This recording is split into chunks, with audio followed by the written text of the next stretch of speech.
өзім неше жылдан бері Алматы облысын аралап тау салмай жүрмін әлі, өйткені тау шатқалында неше түрлі әсем жерлер көп. Жетісуға барыңыз. Тарихи кинолар түсірген жерлер көп, мысалы үшін да. Солар тау салмай жүрмін. Түркістанға жете алмай жүрмін. Мен әлі енді ең жақындағы болашақта ең бірінші барғым келетін жер, мысалы үшін мен Шымкент қаласы, Түркістан мысалы.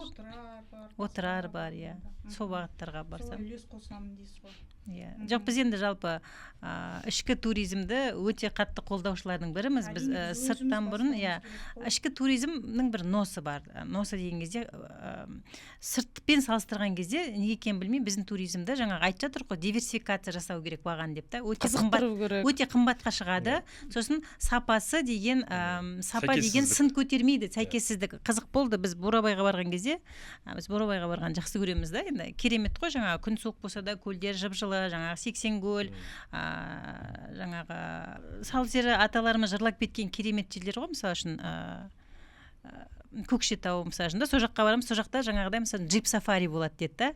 Содан джип сафари деп жаңағы бағасы деген енді масқара, енді аспанда ұшып тұр, мініп алдық жаңағы.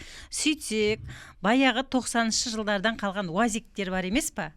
Жаңағыдай деген, жаңағыдай жоқ, таблеттік емес, анандай 4 бұрышты уазиктер бар еді, жүрген кезде басың саған төбесіне. Жаңа папаларымыз мінетін еді, жаңа жұмысқа жаңағыдай жаңа контор береді. Сол уазиктер соны джиптеп қойған. Жаңа дөңгелегінің бәрі не жаңағыдай.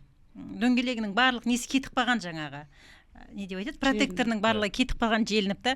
Содан жаңаға мінгізіп алып деген жаңағы дейтін ойлы қырлармен секіріп ұшып келе жатыр мысалы үшін да. Соны зәреміз жоқ, әйтеуір түсіп қалғаннан кейін жолдасым айтады: "Өй, айтпадыңдар ма мынандай уазик екенін? Мен ауылдан Иманбек ағаның уазигін сұрап алып, сендерді қайықпен айналдырып келеді дедім ғой" дейді да.